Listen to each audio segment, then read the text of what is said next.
Аулада 1801 жыл атақты ағылшын физигі ғалым Томас Юнг сол жылы жарықтың қасиетіне байланысты қызықты бір тәжірибе жасаған болатын. Бірақ ол туралы сәлден соң. Бізді қоршаған ортада көптеген құбылыстар болуы мүмкін.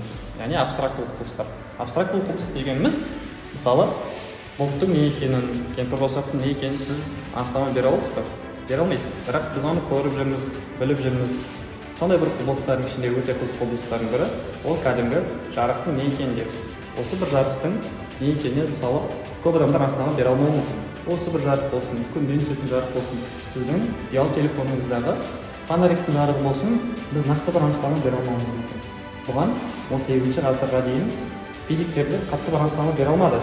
Бірақ соның ішінде 18 ғасыр бітіп, 19 ғасыр басталған кезде 1801 жылы атақты ғалым Томас Юнг жарықтың толқындық қасиетін ашқан болатын.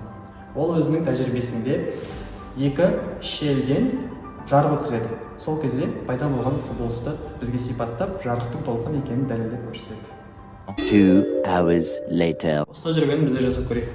Ол үшін бізге қарапайым фольга және лазер керек болады.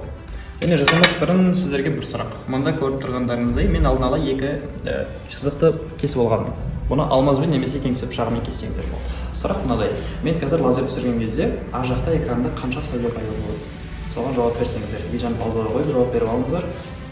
Егер жауап беріп болсаңыздар, жалғастырайық. Жаңа айтып өткенімдей, осы бір екі сызықта біз лазерді түсіретін боламыз.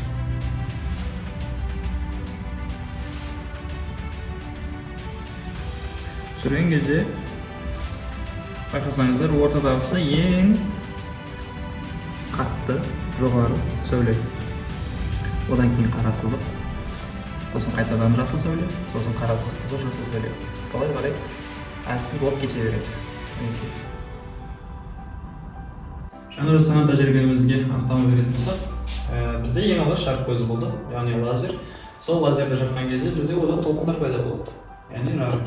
Сол толқындарының жаңағы екі саңылауға түскен кезде, екі саңылаудың ары бетінен қайтадан екі толқын пайда болады. Және екі толқын тарап күшею арқылы бір-бірімен қабаттасады. Яғни бұл бізде интерференция, толқындардың қабаттасуы, тазалар айырымы және когерентті толқындардың. Тазалар айырымы бірдей және когерентті толқындар. Және де осы қабаттасудың нәтижесінде бізде көріп тұрғанымыздай, осы екі толқын ең алғаш барып тиеді экранға. Осы тиген жері бізде жаңа сіздер көрген жасыл жарық болады. Ал мына жерде тимей қалыпты. Бұл қара нүкте тұр ғой. Бұл қара жері. Яғни жасыл түс болады, сосын қара, сосын қайтадан жасыл, солай кете береді. Ең ортасындағысы ең күштісі болады. Және шетіне қарай әлсіреп кеткен болатын болады. Бұл бізде экран. Яғни осы әдіс арқылы Томас Юнг жарықтың толқын екенін дәлелдеген болатын.